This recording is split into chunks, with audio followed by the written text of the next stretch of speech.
keutamaan orang-orang yang menjalankan sholat tahajud, supaya teman-teman pada semangat, dan kita pun yang ngomong ini juga semangat dalam menjalankan sholat tahajud. Jadi sebenarnya apa yang kita omongin ini nasihat untuk diri kita sendiri sebetulnya. Nah, Masya Allah ya, apakah keutamaan-keutamaan tahajud? Yang pertama, ternyata sholat tahajud adalah sifat orang bertakwa dan calon penghuni syurga.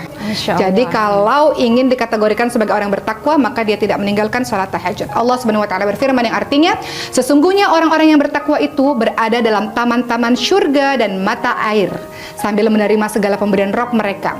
Sesungguhnya mereka sebelum itu di dunia adalah orang-orang yang berbuat kebaikan. Di dunia mereka sedikit sekali tidur di waktu malam dan selalu memohon ampun di waktu pagi sebelum fajar. Dalam surah Az-Zariyat ayat 15-18. Jadi di sini Allah Subhanahu wa Ta'ala menginformasikan kepada kita semua, orang bertakwa yang mendapatkan syurga sedikit waktu tidurnya di waktu malam, banyak bangun untuk minta ampun kepada Allah Subhanahu wa Ta'ala. Yang kedua, keutamaan tahajud adalah tidak sama antara orang yang sholat malam dengan orang yang tidak sholat malam. Allah Subhanahu wa Ta'ala berfirman yang artinya, adakah sama orang-orang yang mengetahui dengan orang-orang yang tidak mengetahui?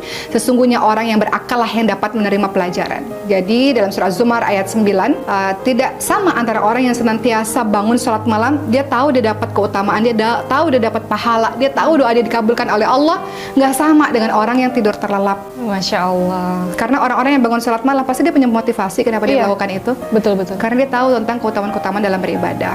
Ketiga, keutamaan dari sholat tahajud adalah sebaik-baik sunnah. Seperti yang kita ketahui bahwa sebaik-baik puasa adalah puasa di bulan suci Ramadan. Kemudian sebaik-baik sholat setelah sholat wajib adalah sholat malam. Jadi setelah sholat wajib ternyata yang afdal adalah qiyamul lail, menghidupkan malam.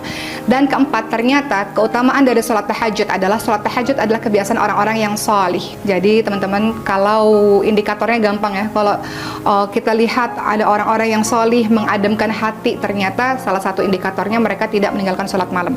Kemudian keutamaan sholat tahajud yang kelima adalah sebaik-baik orang adalah orang yang melaksanakan sholat tahajud, sebagaimana Rasulullah SAW bersabda, sebaik-baik orang adalah Abdullah. Maksudnya di sini adalah Ibnu Umar, seandainya ia mau melaksanakan sholat malam.